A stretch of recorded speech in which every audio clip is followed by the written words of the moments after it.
Hi friends, ಹೇಗಿದ್ದೀರಾ? ಈ ಪ್ರಪಂಚದಲ್ಲಿ ಜೀವಿಸುವ ಜೀವಿಗಳಲ್ಲಿ ಬಹುತೇಕ ಜೀವಿಗಳು ತಮ್ಮ ಮರಿಗಳಿಗೆ ಹೇಗೆ ಜನ್ಮ ನೀಡ್ತವೆ ಅನ್ನೋದು ನಮ್ಗೆಲ್ರಿಗೂ ಗೊತ್ತು. ಆದ್ರೆ ಕೆಲವೊಂದು ಪ್ರಾಣಿಗಳು ತಮ್ಮ ಮರಿಗಳಿಗೆ ಜನ್ಮ ನೀಡುವ ವಿಧಾನ ಗೊತ್ತಾದ್ರೆ ಖಂಡಿತವಾಗ್ಲೂ ನೀವು ಆಶ್ಚರ್ಯಗೊಳ್ತೀರಾ. ಅಂತಹ ವಿಚಿತ್ರವಾದ ಪ್ರಾಣಿಗಳ ಜನನವನ್ನ ಈ ವಿಡಿಯೋದಲ್ಲಿ ನೋಡೋಣ.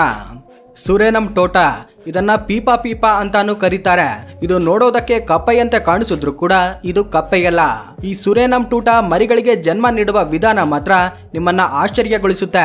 ಹೆಣ್ಣು ಸುರೇನಂ ಟೋಟಾ ತನ್ನ ಬೆನ್ನಿನ ಮೇಲೆ ಮೊಟ್ಟೆಗಳನ್ನ ಹಾಕುತ್ತೆ ಮತ್ತು ಆ ಮೊಟ್ಟೆಗಳು ಕೆಳಗಡೆ ಬೀಳದಂತೆ ಇರಲು ಒಂದು ಜಿಗುಟಾದ ಪದಾರ್ಥವನ್ನ ಬಿಡುಗಡೆ ಮಾಡುತ್ತೆ. ನಂತರ ಆ ಮೊಟ್ಟೆಗಳು ನಿಧಾನವಾಗಿ ಅದರ ದೇಹದ ಒಳಗಡೆ ಬೆರೆತು ಹೋಗ್ತವೆ. ಆ ಸಮಯದಲ್ಲಿ ಹೆಣ್ಣು ಸುರೇನಂ ಒಳ್ಳೆಯ ಆಹಾರವನ್ನ ತೆಗೆದುಕೊಳ್ಳುತ್ತಾ ಆ ಮೊಟ್ಟೆಗಳಿಗೆ ಒಳ್ಳೆಯ ಪೋಷಕಾಂಶಗಳು ದೊರೆಯುವಂತೆ ನೋಡಿಕೊಳ್ಳುತ್ತೆ. ನಂತರ ಮೊಟ್ಟೆಗಳಲ್ಲಿ ಮರಿಗಳು ಪೂರ್ತಿಯಾಗಿ ಬೆಳವಣಿಗೆಯಾದ ಮೇಲೆ ಈ ರೀತಿಯಾಗಿ ದೇಹದ ಮೇಲೆ ರಂಧ್ರಗಳನ್ನ ಮಾಡಿಕೊಂಡು ಒಂದೊಂದಾಗಿ ಮೀನುಗಳು ಹೊರಗಡೆ ಬರುತ್ತವೆ. ಈ ಪ್ರಕ್ರಿಯೆ ನೋಡೋದಕ್ಕೆ ತುಂಬಾ ವಿಚಿತ್ರವಾಗಿ ಮೈ ಜುಮ್ ಎನ್ನುವಂತೆ ಇದ್ರೂ ಕೂಡ ಈ ಸುರೇನಂಗಳ ಜನನ ಮಾತ್ರ ಇಷ್ಟೊಂದು ವಿಚಿತ್ರವಾಗಿರುತ್ತೆ. ಯೆಲ್ಲೋ ಹೆಡ್ ಜಾಫಿಶ್, ಒಂದು ಗಂಡು ಮೀನು ಮೊಟ್ಟೆಗಳನ್ನ ಈ ರೀತಿಯಾಗಿ ಬಾಯಲ್ಲಿಟ್ಟುಕೊಂಡು ಬೆಳೆಸೋದನ್ನ ನೀವೆಂದಾದ್ರೂ ನೋಡಿದ್ದೀರಾ? ಈ ಯೆಲ್ಲೋ ಹೆಡ್ ಜಾಫಿಶ್ ಗಳ ಮೇಟಿಂಗ್ ಆದ ಮೇಲೆ, ಫರ್ಟಿಲೈಸೇಷನ್ ಪ್ರಾಸೆಸ್ ಪೂರ್ತಿಯಾದ ಮೇಲೆ, ಹೆಣ್ಣು ಮೀನು ಮೊಟ್ಟೆಗಳನ್ನ ಇಟ್ಟ ಮೇಲೆ ಆ ಮೊಟ್ಟೆಗಳನ್ನ ಗಂಡು ಮೀನು ತನ್ನ ಬಾಯಲ್ಲಿ ತೆಗೆದುಕೊಳ್ಳುತ್ತೆ. ಇದರಿಂದ ಮೊಟ್ಟೆಗಳು ಸುರಕ್ಷಿತವಾಗಿರ್ತವೆ. ಆ ಮೊಟ್ಟೆಗಳ ಮೇಲೆ ಯಾವ ಜೀವಿಗಳು ದಾಳಿ ಮಾಡೋದಿಲ್ಲ. ಇದರ ಬಾಯಲ್ಲಿ ಸರಿ ಸುಮಾರು 40ರಿಂದ 50 ಮೊಟ್ಟೆಗಳಿರುತ್ತವೆ.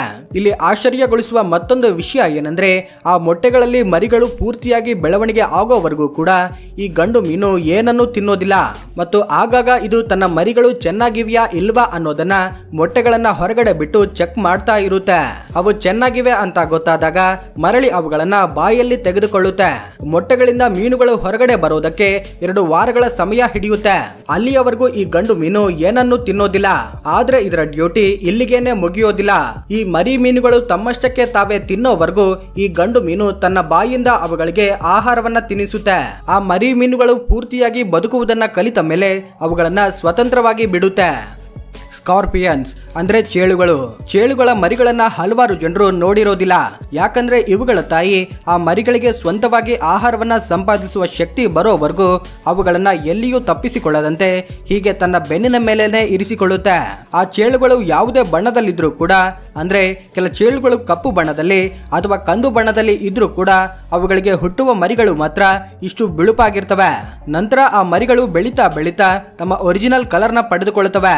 ಇದೇ ಪ್ರಕ್ರಿಯೆಯನ್ನ ಸೆಂಟಿಪೀಡ್ಸ್ ಅಂದ್ರೆ ಜರಿಗಳು ಕೂಡ ಫಾಲೋ ಆಗುತ್ತವೆ. ಆದ್ರೆ ಚೇಳುಗಳು ನೇರವಾಗಿ ಮರಿಗಳಿಗೆ ಜನ್ಮ ನೀಡಿದ್ರೆ ಈ ಜರಿಗಳು ಮಾತ್ರ ಮೊಟ್ಟೆಗಳನ್ನ ಇಡುತ್ತವೆ. ಇವುಗಳ ಮರಿಗಳು ಕೂಡ ಚೇಳುಗಳ ಮರಿಗಳಂತೆ ಪ್ಯೂರ್ ವೈಟ್ ಕಲರ್ ಅಲ್ಲಿ ಇರುತ್ತವೆ. ನಂತರ ಬೆಳೀತಾ ಬೆಳೀತಾ ಅವುಗಳ ಬಣ್ಣ ಬದಲಾಗುತ್ತೆ. 8,000 ರೂಪಾಯಿ ಇರುವ ಫ್ಯಾನ್ ಕೇವಲ 619 ರೂಪಾಯಿಗೆ, 549 ರೂಪಾಯಿ ಇರುವ Himalaya baby powder and shampoo combo ಕೇವಲ 7 ರೂಪಾಯಿ ಮತ್ತು 4,500 ರೂಪಾಯಿ ಇರುವ Pigeon gas stove and fry PAN combo ಕೇವಲ 1800 ರೂಪಾಯಿ ಮತ್ತು ಕೇವಲ 19 ರೂಪಾಯಿಗೆ OnePlus ಏರ್ಬಡ್ ಸಿಗುತ್ತೆ. ಆದ್ರೆ ಇವೆಲ್ಲವೂ ಎಲ್ಲಿ ಗೊತ್ತಾ? ಅಮೆಜಾನ್, ಫ್ಲಿಪ್ಕಾರ್ಟ್ ನಂತಹ ಶಾಪಿಂಗ್ ವೆಬ್ಸೈಟ್ ನಲ್ಲಿ ಕೆಲವು ಪ್ರಾಡಕ್ಟ್ ಗಳ ಬೆಲೆ ಸಡನ್ ಆಗಿ ಡ್ರಾಪ್ ಆಗ್ತಿರುತ್ತೆ. ಇವುಗಳನ್ನ ಲೈಟ್ನಿಂಗ್ ಡೀಲ್ಸ್ ಅಂತ ಕರೀತಾರೆ. ಇವು ತುಂಬಾ ಹೊತ್ತು ಇರೋದಿಲ್ಲ, ಆದ್ರೆ ಬೆಲೆ ತುಂಬಾ ಕಡಿಮೆ ಇರುತ್ತೆ. ಹಾಗಾದ್ರೆ ಈ ಡೀಲ್ಸ್ ನಿಮ್ಗೆ ಹೇಗೆ ಗೊತ್ತಾಗುತ್ತೆ ಅಂತ ಅಂದ್ಕೊಳ್ತಿದ್ದೀರಾ? ಇಂತಹ ಆಫರ್ಸ್ ಗಳನ್ನ ಡೀಲ್ಸ್ ಬಾಬಾನವರು ಅವರ ಟೆಲಿಗ್ರಾಮ್ ಗ್ರೂಪ್ ನಲ್ಲಿ ಶೇರ್ ಮಾಡ್ತಿರ್ತಾರೆ. ಸೊ ಬೆಸ್ಟ್ ಆಫರ್ಸ್ ನ ತಕ್ಷಣವೇ ಪಡೆಯಲು ಡಿಸ್ಕ್ರಿಪ್ಷನ್ ಅಲ್ಲಿ ಕೊಟ್ಟಿರುವ ಲಿಂಕ್ ಮೇಲೆ ಕ್ಲಿಕ್ ಮಾಡಿ ತಕ್ಷಣವೇ ಡೀಲ್ಸ್ ಬಾಬಾ ಗ್ರೂಪ್ ಗೆ ಜಾಯಿನ್ ಆಗಿ. ಕಾಂಗಾರುಗಳ ತೂಕ ಸರಿ ಸುಮಾರು 60ರಿಂದ 90 kg ಎಷ್ಟಿರುತ್ತೆ. ಆದ್ರೆ ಅದು ತನ್ನ ಮರಿಗಳಿಗೆ ಜನ್ಮ ನೀಡಿದಾಗ ಅವುಗಳ ಗಾತ್ರ ಎಷ್ಟಿರುತ್ತೆ ಗೊತ್ತಾ? ಕಾಂಗಾರುಗಳ ಮರಿಗಳ ಗಾತ್ರ ಕೇವಲ 2.5 ಸೆಂಟಿಮೀಟರ್ ನಷ್ಟಿರುತ್ತೆ ಮತ್ತು ಅದರ ತೂಕ ಕೇವಲ 1 ಗ್ರಾಮ್ ನಷ್ಟಿರುತ್ತೆ. ಈ ಮರಿಗಳು ಜನಿಸಿದ ಕೂಡಲೇ ನಿಧಾನವಾಗಿ ತಮ್ಮ ತಾಯಿ ಚೀಲದ ಒಳಗಡೆ ಹೋಗ್ತವೆ. ಹೀಗೆ ಹೋದ ಕಾಂಗಾರು ಮರಿ 1 ವರ್ಷದವರೆಗೂ ಅಲ್ಲೇ ಬೆಳೆಯುತ್ತೆ. ಆದ್ರೆ ಈ ಕಾಂಗಾರುಗಳ ಜೀವನದಲ್ಲಿ ಕೆಲವೊಮ್ಮೆ ಕಹಿ ಘಟನೆಗಳು ನಡೆಯುತ್ತಿರ್ತವೆ. ಅವೇನೆಂದ್ರೆ, ಯಾವುದಾದ್ರೂ ಕ್ರೂರ ಮೃಗಗಳು ಈ ತಾಯಿ ಕಾಂಗಾರುವನ್ನ ಬೇಟೆಯಾಡಲು ಹಿಂದೆ ಬಂದಾಗ ತಾಯಿ ಕಾಂಗಾರು ತನ್ನ ಚೀಲದಲ್ಲಿರುವ ಮರಿಯೊಂದಿಗೆ ಓಡಲು ಆಗದೆ ತನ್ನ ಪ್ರಾಣವನ್ನ ಕಾಪಾಡಿಕೊಳ್ಳಲು ತನ್ನ ಚೀಲದಲ್ಲಿರುವ ಮರಿಯನ್ನ ಹೊರಗಡೆ ತಳ್ಳಿಬಿಡುತ್ತೆ. ಆಗ ಆ ಕ್ರೂರ ಮೃಗಗಳು ಆ ಮರಿಯನ್ನ ನೋಡಿ ತಾಯಿ ಕಾಂಗಾರುವನ್ನ ಬಿಟ್ಟು ಮರಿಯನ್ನ ತಿನ್ನಲು ಪ್ರಯತ್ನಿಸ್ತವೆ. ಕೇಳೋದಕ್ಕೆ ಇದು ಬೇಸರವಾದ್ರೂ ಕೂಡ ಈ ಕಾಂಗಾರುಗಳು ಹೀಗೆ ಮಾಡೋದಕ್ಕೆ ಕೆಲವು ಕಾರಣಗಳಿವೆ. ಸಾಮಾನ್ಯವಾಗಿ ಈ ಕಾಂಗಾರುಗಳು ಅವುಗಳ ಮರಿಗಳನ್ನ ತುಂಬಾ ಜಾಗರೂಕತೆಯಿಂದ ಪ್ರೀತಿಯಿಂದ ಬೆಳೆಸ್ತವೆ. ಚಿಕ್ಕ ಚಿಕ್ಕ ಜೀವಿಗಳು ಅವುಗಳ ಮೇಲೆ ದಾಳಿ ಮಾಡಿದಾಗ ಇದೇ ಅವುಗಳ ಮೇಲೆ ಪ್ರತಿ ದಾಳಿ ಮಾಡಿ ಅಲ್ಲಿಂದ ಓಡಿ ಹೋಗುತ್ತೆ. ಆದ್ರೆ ಇಂತಹ ಶಕ್ತಿಶಾಲಿ ಕ್ರೂರ ಮೃಗಗಳು ಹಿಂದೆ ಬಿದ್ದಾಗ ಮಾತ್ರ ಅವುಗಳನ್ನ ಎದುರಿಸಲಾಗದೆ ಅಲ್ಲಿಂದ ಓಡಿ ಹೋಗಲು ಪ್ರಯತ್ನಿಸುತ್ತೆ. ಆದ್ರೆ ಆ ಸಂದರ್ಭದಲ್ಲಿ ಅವುಗಳ ಮರಿಗಳನ್ನ ಯಾಕೆ ಬಿಸಾಡುತ್ತೆ ಅಂದ್ರೆ ಆ ತಾಯಿ ಕಾಂಗಾರು ತನ್ನ ಮರಿಗಳನ್ನ ಪ್ರತಿದಿನ ಗಮನಿಸುತ್ತಾ ಇರುತ್ತೆ. ತನ್ನ ಮರಿ ಆರೋಗ್ಯವಾಗಿ ಜೀವಿಸ್ತಾ ಇದೆಯಾ ಅಥವಾ ಏನಾದ್ರೂ ಅನಾರೋಗ್ಯಕ್ಕೆ ಗುರಿಯಾಗಿದೆಯಾ ಅಂತ ಚೆಕ್ ಮಾಡ್ತಾ ಇರುತ್ತೆ. ಇಂತಹ ಕ್ರೂರ ಮೃಗಗಳು ಹಿಂದೆ ಬಿದ್ದಾಗ ಆರೋಗ್ಯವಾಗಿ ಜೀವಿಸುವ ಮರಿ ಇದ್ರೆ ತನ್ನ ಮರಿಯನ್ನ ಹೊರಗಡೆ ಬಿಸಾಡೋದಿಲ್ಲ. ತನ್ನ ಜೀವ ಇರೋವರೆಗೂ ಮರಿಗಳನ್ನ ಕಾಪಾಡುತ್ತೆ. ಆದ್ರೆ ಅನಾರೋಗ್ಯಕ್ಕೆ ಒಳಗಾದ ಮರಿ ಇದ್ರೆ ಅದನ್ನ ಹೊರಗಡೆ ಬಿಸಾಡಿ ತನ್ನ ಪ್ರಾಣವನ್ನ ಕಾಪಾಡಿಕೊಳ್ಳುತ್ತೆ. ಏನೇ ಆದ್ರೂ ಕೂಡ 90 kgಯಷ್ಟು ತೂಕ ಇರುವ ಈ ಕಾಂಗಾರು ಕೇವಲ 1 ಗ್ರಾಂನಷ್ಟು ತೂಕ ಇರುವ ಮರಿಗೆ ಜನ್ಮ ನೀಡೋದು ಅಂದ್ರೆ ನಿಜವಾಗ್ಲೂ ಆಶ್ಚರ್ಯ ಅಂತ ಹೇಳಬಹುದು. ಕಿವಿ ಬರ್ಡ್. ಕಿವಿ ಎಂಬ ಈ ಪಕ್ಷಿ ಎಲ್ಲಾ ಪಕ್ಷಿಗಳಿಗಿಂತ ತುಂಬಾ ವಿಭಿನ್ನವಾಗಿರುತ್ತೆ.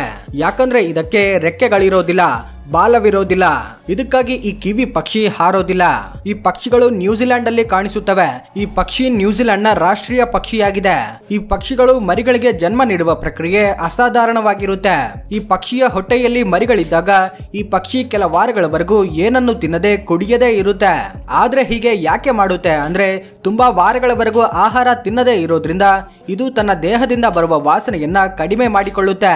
ಹೀಗೆ ವಾಸನೆ ಕಡಿಮೆಯಾಗೋದ್ರಿಂದ ಇತರೆ ಬೇಟೆಯಾಡುವ ಜೀವಿಗಳಿಗೆ ತನ್ನ ಗೂಡನ್ನ ಗುರುತಿಸಲು ಆಗೋದಿಲ್ಲ. ಹೀಗೆ ಈ ಪಕ್ಷಿ ಉಪವಾಸವಿದ್ದು ಮೊಟ್ಟೆಗಳನ್ನ ಇಡುತ್ತೆ. ಈ ಕಿವಿ ಪಕ್ಷಿ ಒಂದು ಬಾರಿಗೆ 1 ಅಥವಾ 2 ಮೊಟ್ಟೆಗಳನ್ನ ಇಡುತ್ತೆ. ಇವುಗಳ ಮೊಟ್ಟೆಗಳ ಗಾತ್ರ ತಮ್ಮ ದೇಹದ 1/3 ಭಾಗದಷ್ಟಿರುತ್ತವೆ. ಇಷ್ಟು ದೊಡ್ಡ ಮೊಟ್ಟೆಗಳನ್ನ ಇಡೋದ್ರಿಂದ ಹಲವಾರು ಸಲ ಮೊಟ್ಟೆಗಳನ್ನ ಇಡುವ ಸಂದರ್ಭದಲ್ಲಿ ಈ ಪಕ್ಷಿಗಳು ಸತ್ತು ಹೋಗುತ್ತಿರುತ್ತವೆ. Sea horse. ಗಾತ್ರದಲ್ಲಿ ನೋಡೋದಕ್ಕೆ ಈ ಜೀವಿ ತುಂಬಾ ಚಿಕ್ಕದಾಗಿ ಕಾಣುತ್ತೆ. ಆದ್ರೆ ಇದು ಮರಿಗಳಿಗೆ ಜನ್ಮ ನೀಡುವ ಪ್ರಕ್ರಿಯೆಯನ್ನ ನೋಡಿದ್ರೆ ನೀವು ಖಂಡಿತವಾಗ್ಲೂ ಆಶ್ಚರ್ಯಗೊಳ್ತೀರಾ. ಸಾಮಾನ್ಯವಾಗಿ ಒಂದು ಹೆಣ್ಣು ಜೀವಿ ಮರಿಗಳನ್ನ ತನ್ನತ್ರ ಇಟ್ಟುಕೊಂಡು ಸಾಕುತ್ತೆ. ಆದ್ರೆ ಈ ಸೀ ಹಾರ್ಸ್ ಗಳಲ್ಲಿ ಇದು ವಿರುದ್ಧವಾಗಿರುತ್ತೆ. ಹೆಣ್ಣು ಸೀ ಹಾರ್ಸ್ ಮೊಟ್ಟೆಗಳನ್ನ ಇಡುವಾಗ ತನ್ನ ಮೊಟ್ಟೆಗಳನ್ನ ಗಂಡು ಸೀ ಹಾರ್ಸ್ ನ ಚೀಲದಲ್ಲಿ ಬಿಡುತ್ತೆ. ಇದಾದ ನಂತರ ಮೊಟ್ಟೆಗಳಿಂದ ಮರಿಗಳು ಹೊರಬರುವವರೆಗೂ ಅವುಗಳನ್ನ ಗಂಡು ಸೀ ಹಾರ್ಸ್ ನೋಡಿಕೊಳ್ಳುತ್ತೆ. ಮರಿಗಳು ಪೂರ್ತಿಯಾಗಿ ಬೆಳವಣಿಗೆಯಾದ ಮೇಲೆ ತನ್ನ ಚೀಲದಲ್ಲಿರುವ ಮರಿಗಳನ್ನ ಈ ರೀತಿಯಾಗಿ ಹೊರಬಿಡುತ್ತೆ. ಇದಾದ ನಂತರದಿಂದ ಮರಿಗಳು ತಮ್ಮ ಜೀವನವನ್ನ ತಾವೇ ಸಾಗಿಸುತ್ತವೆ. ಒಪೋಸಮ್. ಈ ಒಪೋಸಮ್ನ ಒಂದು ಗ್ರೇಟ್ ಮದರ್ ಅಂತ ಹೇಳಬಹುದು. ಈ ಒಪೋಸಮ್ಗಳಿಗೆ ಕಾಂಗಾರುಗಳಂತೆ ಒಂದು ಚೀಲ ಇರುತ್ತೆ. ಈ ಒಪೋಸಮ್ಗಳು ಒಂದೇ ಸಲ 20 ಮರಿಗಳಿಗೆ ಜನ್ಮ ನೀಡುತ್ತವೆ. ಅವುಗಳನ್ನ ತನ್ನ ಚೀಲದಲ್ಲೇ ಇರಿಸಿಕೊಂಡು ತುಂಬಾ ಜಾಗರೂಕತೆಯಿಂದ ಅವುಗಳನ್ನ ಸಾಕುತ್ತೆ. ವಿಚಿತ್ರ ಏನಂದ್ರೆ ಆ ಮರಿಗಳು ಬೆಳೆದು ದೊಡ್ಡವಾದ್ರೂ ಕೂಡ ಆ ಮರಿಗಳನ್ನ ತನ್ನ ಭುಜದ ಮೇಲೆ ಈ ರೀತಿಯಾಗಿ ಹೊತ್ತುಕೊಂಡು ಆಹಾರವನ್ನ ಹುಡುಕಿಕೊಂಡು ಹೋಗುತ್ತೆ. ಹೀಗೆ ಇದು ಎಷ್ಟೇ ದೂರ ಆದ್ರೂ ಕೂಡ ನಡೆಯುತ್ತೆ. ಯಾಕಂದ್ರೆ ಇವುಗಳನ್ನ ಬೇಟೆಯಾಡಿ ತಿನ್ನಲು ತುಂಬಾ ಇತರೆ ಜೀವಿಗಳು ಪ್ರಯತ್ನಿಸುತ್ತವೆ. ಮುಳ್ಳು ಹಂದಿಗಳು ಭೂಮಿ ಮೇಲೆ ಜೀವಿಸುವ ಅತ್ಯಂತ ವಿಚಿತ್ರವಾದ ಜೀವಿಗಳಲ್ಲಿ ಒಂದಾಗಿವೆ. ಎಷ್ಟೇ ದೊಡ್ಡ ಜೀವಿಯಾದ್ರೂ ಕೂಡ ಈ ಮುಳ್ಳು ಹಂದಿಯನ್ನ ಬೇಟೆಯಾಡಲು 10 ಸಲ ಯೋಚನೆ ಮಾಡುತ್ತೆ. ಯಾಕಂದ್ರೆ ಇದರ ದೇಹದ ಮೇಲಿರುವ ಮುಳ್ಳುಗಳು ತುಂಬಾ ಅಪಾಯಕಾರಿ. ಆದ್ರೆ ಕೆಲವೊಂದು ಸಂದರ್ಭದಲ್ಲಿ ಇದರ ಆಯುಧಗಳೇ ಇದಕ್ಕೆ ಶಾಪವಾಗಿ ಬದಲಾಗುತ್ತವೆ. ಯಾಕಂದ್ರೆ ಮರಿಗಳಿಗೆ ಜನ್ಮ ನೀಡುವ ಸಂದರ್ಭದಲ್ಲಿ ಈ ಮುಳ್ಳು ಹಂದಿ ಅನುಭವಿಸುವ ಕಷ್ಟಗಳನ್ನ ಯಾವ ಜೀವಿ ಕೂಡ ಅನುಭವಿಸೋದಿಲ್ಲ. ಇದಕ್ಕೆ ಮರಿಗಳು ಹುಟ್ಟುವ ಸಂದರ್ಭದಲ್ಲಿ ಅವುಗಳಿಗಿರುವ ಮುಳ್ಳು ತಾಯಿಗೆ ತುಂಬಾ ತೊಂದರೆಯನ್ನ ಕೊಡುತ್ತೆ. ಕಾಲಿನ ಮಧ್ಯದಿಂದ ಮರಿ ಜನಿಸುವಾಗ ಮರಿ ಹಂದಿಗೆ ಇರುವ ಮುಳ್ಳುಗಳು ತಾಯಿಯ ಬರ್ತ್ ಕೆನಾಲ್ಗೆ ಚುಚ್ಚಿಕೊಳ್ತವೆ. ಇದರಿಂದ ಇದರ ಬರ್ತ್ ಕೆನಾಲ್ ಡ್ಯಾಮೇಜ್ ಆಗುವ ಸಾಧ್ಯತೆ ಇರುತ್ತೆ. ಇದಕ್ಕಾಗಿ ಇವುಗಳ ಜನನ ಪ್ರಕ್ರಿಯೆಯನ್ನ ಅತ್ಯಂತ ಅಪಾಯಕರವಾದ ಜನನ ಪ್ರಕ್ರಿಯೆ ಅಂತ ಹೇಳಲಾಗುತ್ತೆ. ಈ ವಿಡಿಯೋ ನಿಮಗೆ ಇಷ್ಟವಾಗಿದ್ರೆ ಲೈಕ್ ಮಾಡಿ, ಶೇರ್ ಮಾಡಿ. ನಮ್ಮ ಚಾನೆಲ್ನ ಸಬ್ಸ್ಕ್ರೈಬ್ ಆಗದೇ ಇರುವವರು ಸಬ್ಸ್ಕ್ರೈಬ್ ಆಗಿ. ವಿಡಿಯೋ ನೋಡಿದ್ದಕ್ಕೆ ಧನ್ಯವಾದಗಳು.